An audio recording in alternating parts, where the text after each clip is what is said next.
दफ़ा कमेंट्स किया था कि आप ही मुझे आटा गूंदना सिखा दें। तो मैंने कहा अस्सलाम वालेकुम guys, welcome back to my channel guys. आज तक हम कर रहे हैं ब्लॉग स्टार्ट। दिन के बजे हुए हैं 11 और मेरी तबीयत थोड़ी सी संभली है, तो मैं बनाने लगी थी हंडी और रोटी। कुछ भी खाने को दिल नहीं चाह रहा, घर में सब्जी नहीं है। आपको पता है कि जब एक आदमी हो काम करने वाला, वो बीमार हो जाए सब्जी कौन लेके आए। तो मैं बनाने लगी थी अंडे और प्याज, ताकि लाइट सा खाना हो जाए। यहाँ पे मैंने रोटी बना के रख ली थी, प्याज को मैंने ये रखा हुआ है यहाँ फ्राई होने के लिए। टमाटर, हरी मिर्चें, लहसुन, अदरक मैंने कट करके रख लिया। बिल्कुल लाइट सा हम खाना खा रहे हैं, ज़्यादा मिर्चें, तेल, ऑयली ये मसाले मसूले कुछ भी नहीं खा रहे, क्योंकि दवाइयाँ खा खा के इतनी पेट में जलन हो रही है ना, बेइंतहा जलन हो रही है। तो गाइज एक मेरी सब्सक्राइबर है UEA से ना बोल दिया, UAE तो नाम उनका लेना अलाउ नहीं है। पता नहीं वो अच्छा समझे या ना समझे, लिहाजा मैंने इसीलिए से नाम लिया। तो हम कर देते हैं, बाज़ दफ़ा होता है ना ये कि जिस तरह हम अपनी बच्चियों को छोटी छोटी एज में कर देते हैं शादी, और वो बेचारी चली जाती है पराए देश, बाहर के मुल्क, फिर उन्हें जाके वहाँ काम करना पड़ता है। तो उन्होंने मुझे दो कमेंट्स किया था कि आप ही मुझे आटा गूंदना सिखा दें। तो मैंने कहा क्या आटा गूंदते हुए उन्हें दिखाऊं। मैंने एक दफ़ा तो कहा कि चले देख, मैंने उन्हें बता भी दिया था, कमेंट्स का जवाब भी दे दिया था, लेकिन दोबारा फिर मुझे रिक्वेस्ट आई है कि आप ही वो बच्ची होगी, आटा नहीं गूंदना आता होगा।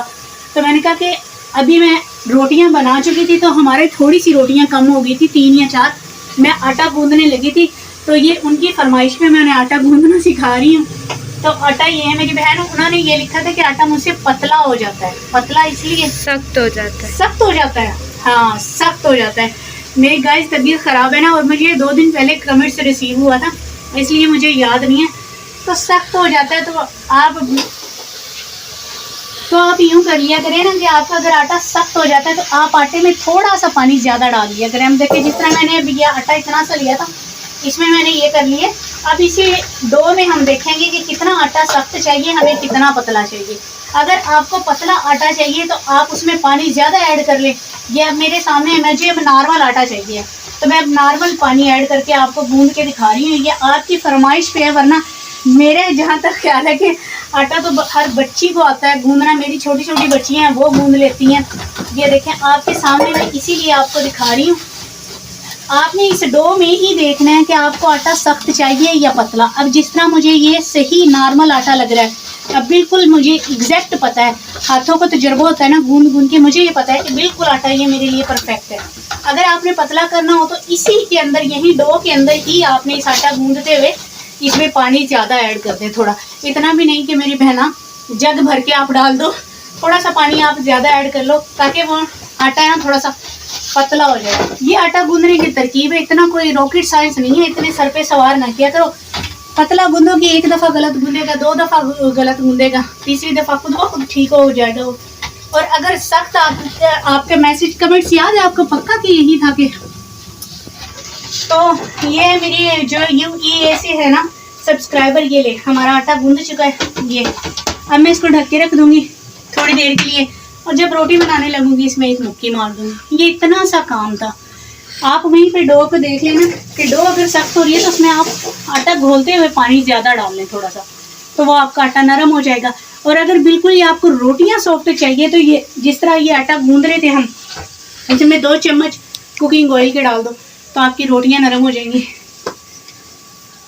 गैस बीमारी की वजह से चढ़ गया सांस ज़्यादा। ये टाइम होता है हमारे गैस जाने का। गैस जा चुकी है, लेकिन मैंने मशीन चला ली है, तो हंडी बन जाएगी। तो गैस ये बीमारी की वजह से इतना ज़्यादा बोल नहीं सकती। यकीन जानिए आप, सांस चढ़ता है और इतनी शदीद मेरी टांगें यूँ कप आती हैं, बाकायदा अंदर से सारा जिस्म मेरा कांपता है। पता नहीं वीकनेस हो रही है, क्या हो रही है कि मैं सही खड़ी नहीं हो पा रही, और हड्डियों का दर्द जान नहीं छोड़ रहा। गाइस कहीं मत जाइएगा, लाइक कमेंट शेयर, चैनल को सब्सक्राइब लाजमी कीजिएगा। गाइस मिलते हैं आपसे छोटी सी ब्रेक के बाद, कहीं मत जाइएगा, सपोर्ट लाजमी करें। सो गाइस खाना हमारा बन के हो गया तैयार। ये इतना सा मैंने सालन बनाया है, आप यकीन जानिए ये भी बच जाएगा, क्योंकि बच्चे इस कदर बीमार हो रहे हैं। बेटा फोकस मुंह पे कर लो आप। बच्चे इस कदर बीमार हो रही है कि खाना वगैरह कुछ खाने दे, रोटी ये बनी रखी हुई है। तो गाइस अभी हम खाएंगे खाना।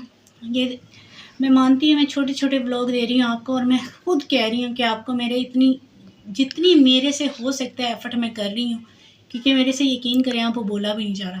मेरी इतनी तबीयत ख़राब है, लेकिन फिर भी आप मेरे सब्सक्राइबर मुझे सपोर्ट कर रहे हैं, तहे दिल से शुक्रिया। इंशाल्लाह मैं ठीक हो जाऊँ, थोड़े से फिर व्लॉग अच्छे आएंगे, कंटिन्यू करेंगे हम। तो गाइज़ ये था मेरा छोटा सा व्लॉग, आई होप आपको पसंद आया। अगर पसंद आ रहा है लाइक कमेंट शेयर, चैनल को सब्सक्राइब। गाइज़ मिलते हैं कल के व्लॉग में, नए जज्बे, नई उमंग, नई लगन, नए दिन के आगाज़ के साथ। अपना ढेर सारा ख्याल रखिएगा, अपनी बहन को दुआओं में याद रखिएगा। अपनी बहन को दीजिए इजाज़त। अल्लाह हाफिज़।